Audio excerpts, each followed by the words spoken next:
हाय दोस्तों, संग्राम coaching centre में आप लोग का स्वागत है। मैं इंजीनियर अजय सर। आज आप लोगों को कक्षा 10 का कुछ टॉपिक छूट गए थे, उसको रिकवर कर लेंगे हम और एक एक सवाल को हम बताने का प्रयास करेंगे। कोई भी पोजीशन छूटेगा नहीं। सबसे पहले हम बता देना चाहते हैं कि आपका प्रश्नावली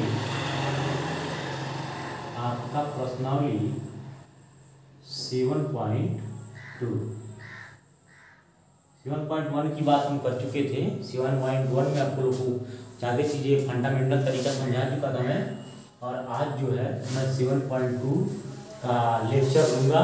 इस लेक्चर में आप आधे से ज़्यादा फार्मूले को आप आसानी से समझ सकेंगे। समझने के बाद अच्छे से अच्छे न्यूमेरिकल्स लगा सकेंगे, सॉल्व कर सकेंगे। आज वो भी बिल्कुल आसान तरीके से, इतना आसान कि आप कभी कल्पना भी नहीं किए होंगे। हम बता देना चाहते हैं, जैसे मान लीजिए अगर दिया है, अगर यहाँ पे दिया है बिंदु P और ये ध्यान रखिएगा, ये जो बिंदु P है और जो बिंदु Q है ये दिया नहीं है, हमने माना है। हमने क्या किया है? माना है।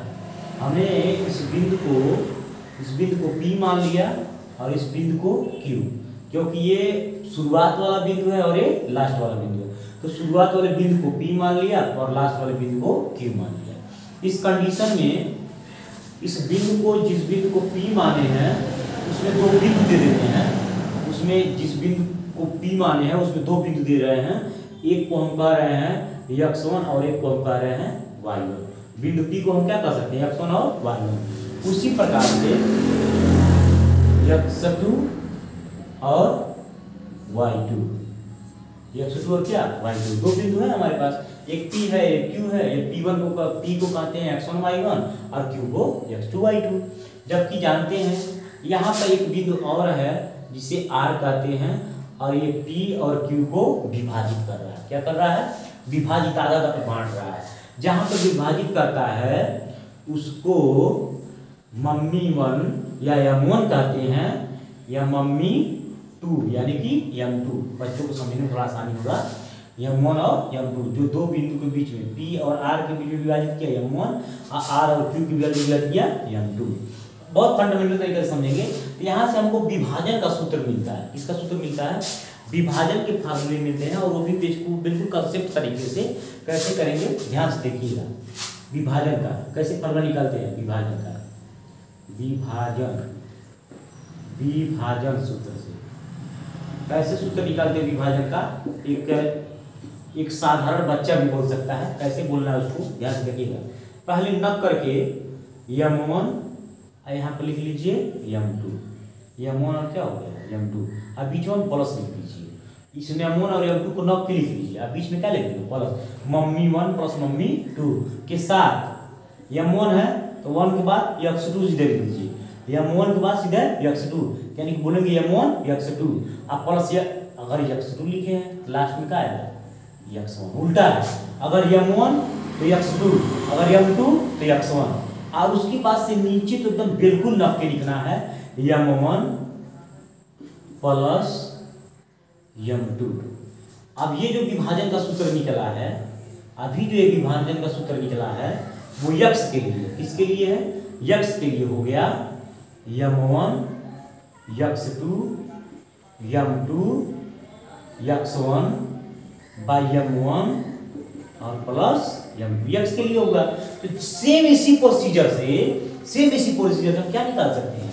बहुत आसानी से y1 निकाल सकते हैं, y निकाल सकते हैं। तो पहले लिखेंगे फिर M1 y2 प्लस M2 और y1 बाई M1 और प्लस M2। ये फंडामेंटल तरीके हैं किसके? विभाजन के सूत्र के। आप कैसे लिख सकते हैं इसको? तरीका और भी क्या है? सुदृढ़ तरीका से कैसे लिखेंगे विभाजन के सूत्र में?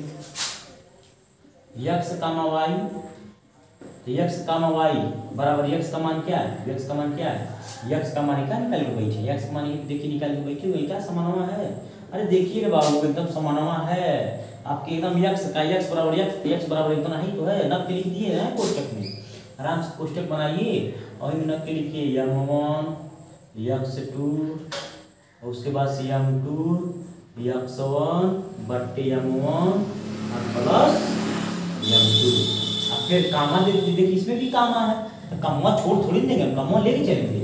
क्या लिखेंगे m1 y2 प्लस m2 और y1 बट्टे m1 प्लस m2। ये तो हो गए फार्मूला, किसके फार्मूला हो गए? ये फार्मूले हो गए आपके विभाजन सूत्र के। बहुत ही फंडामेंटल तरीके से समझा दिया आपको। विभाजन सूत्र के लिए जब भी विभाजन सूत्र के लिए लेंगे तो एक को x1 के लिए एक x1 के लिए निकालेंगे विभाजन सूत्र का फार्मूला और एक y1 के लिए, एक x के लिए और एक y के लिए। एक x के लिए निकालेंगे विभाजन का तो उस कंडीशन में कहेंगे m1 x2 और plus m2 x1 mummy 1 mummy 2 x2 और x1 बाकी तो मम्मी 1 मम्मी 2 को जोड़ दीजिए।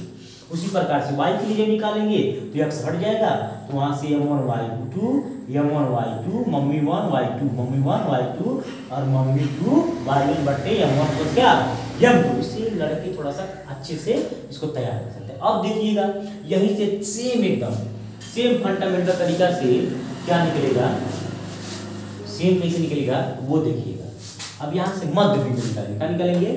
मध्य बिंदु, मध्य बिल्कुल मध्य बिंदु।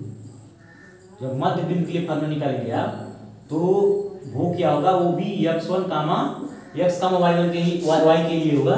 उसमें क्या लिखेंगे मध्य बिंदु x के लिए x1 प्लस x2 और y2। देखिएगा x के लिए x1 प्लस x2/2 तो y1 के लिए क्या होगा, दिमाग में आपकी इमेज बन गया होगा कि y1 प्लस y2 बटे 2 कोष्टक में बंद कर। और जब मध्य बिंदु के लिए सवाल पूछेगा तो तरह सवाल लगा लेंगे, बहुत आसानी तरीके से सवाल लगेंगे। अब कैसे लगेगा वो भी देखिए। जैसे मान लीजिए आपको बिंदु दे दिया, दो बिंदु है, एक P दिया है, P का मान लीजिए 4 दे दिया और उसके बाद से 5 दे दिया, Q का मान दे दिया आपको 3 दे दिया, 3 नहीं मान लीजिए 8 दे दिया, 8 दे दिया, 8 के बाद से क्या दे दिया आपको 8 दे दिया और उसके बाद से 4 दे दिया, मान लीजिए 4 दे दिया। 4 मानना सही नहीं है, आप 9 मान लीजिए, 9 मान लीजिए, ठीक है 9 मानेंगे। तो अब देखिएगा एक सिस्टम है बाबू, सिस्टम देखिएगा, इस सिस्टम है भाई। सिस्टम क्या है, जो पहले नंबर पे है इसको x1, ये दूसरा जो है y1, ये जो है x2, तो ये जो है y2। अब कुछ नहीं करना है, जहां जहां x1 y1 x2 है एकदम भगवान जैसे देवी माता नहीं ऊपर आ जाती हैं तो भर पेट पूजा देना पड़ता है, वही पूजवा देना है इसको। कैसे देंगे पूजा, देखिएगा x1 का मान रख लीजिए, x1 का मान क्या है 4 है, 4 रख लीजिए, x1 मान का रख लीजिए 4 रख लीजिए। उसके बाद से प्लस है, उसका मान कितना है x2 का 8 है, 8 रख लीजिए। उसके बाद से क्या है 2 है। फिर y1 का मान देखिए क्या है भाई, y1 का मान क्या है 5 है, 5 रख लेंगे। और उसके बाद से क्या है y2 का मान 9 है, 9 रख लेंगे। उसके बाद से क्या है 2 है, हमको मध्य बिंदु निकालना है तो 8 4 कितना होता है 12 और 12 बटे 2 और 9 5 14, 9 5 क्या होता है 14, 2 और करे बाद से कट पीट 2 6 12 और 2 7 14। ये क्या निकलेगा मध्य बिंदु में x का y का मान निकलेगा शुद्ध तरीके से। धन्यवाद दोस्तों। इसी क्रम में हम आगे अपना टॉपिक पर एक एक क्वेश्चन लेके आऊंगा और एक एक क्वेश्चन को विस्तृत रूप से समझने का प्रयास करूंगा। धन्यवाद।